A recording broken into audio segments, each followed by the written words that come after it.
we will discuss intransitive verb. What is an intransitive verb? An intransitive verb makes complete sense by itself. It does not need an object to complete its meaning. What is the difference between transitive verb and intransitive verb? Transitive verb needs object to give its complete meaning, but intransitive verb without an object give us the complete meaning. Here are some examples. The bell rang loudly. How did the bell ring? Answer is loudly. The boys are playing in the park. Where are the boys playing? The answer is in the park. Third sentence you see. The birds sing in the green trees.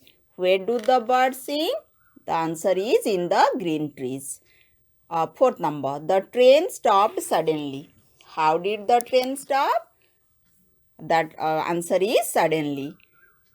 But we ask the question by using the question word how, where, how. And we got the answer also. But we will not use the other question word. Only will use what or whom. That's why this first sentence verb rang, second sentence are playing, third sentence verb sing, fourth sentence verb stopped. All these verbs are intransitive verbs. Now we will discuss verbs of incomplete predication. Some intransitive verbs need other words without an object to complete their full meaning in a sentence.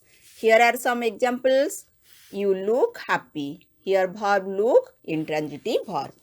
My friend is brilliant. Second sentence is intransitive verb. In first sentence, the word happy completes the meaning of the sentence. It tells us how you look. In second sentence, the word brilliant completes the meaning of the sentence. It tells us how my friend is. The adjectives happy and brilliant help to complete the meaning of the sentences. They are complements of the verbs.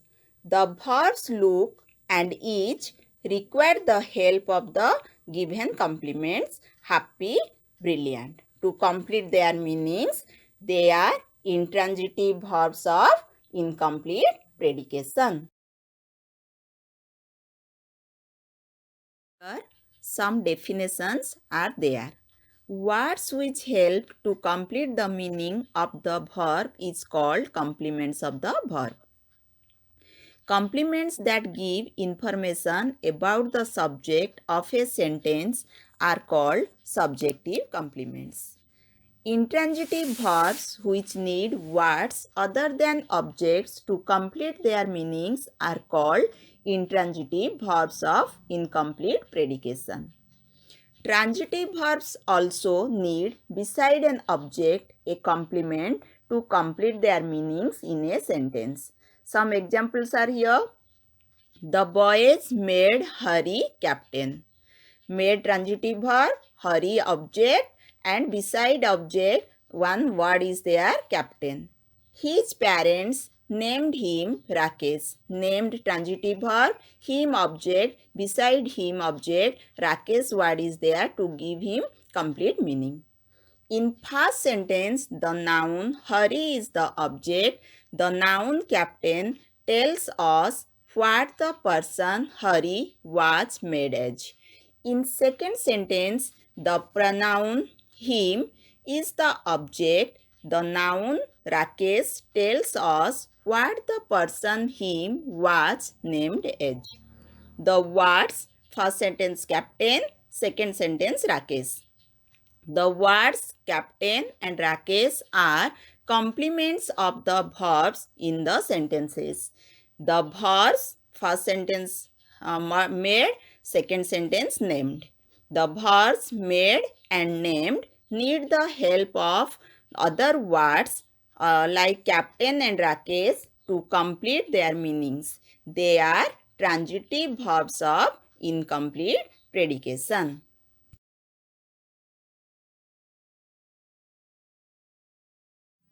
Here are some definitions also. Complements that give information about the object of a verb are called objective complements. Transitive verbs which need the help of other words to complete their meanings are called transitive verbs of incomplete predication. The complement can be a noun, adjective, or adverb. Subjective complements are used with intransitive verbs and objective complements are used with transitive verbs. Now, again I am telling you how to find out the transitive verb and intransitive verb. To find out the transitive verb, you will ask the question by using the question word of what or whom in relation to the verb. If you will get the answer, that answer is your object, and if object is there, that verb is known as your transitive verb. If you will not get the object, that verb is known as your intransitive verbs.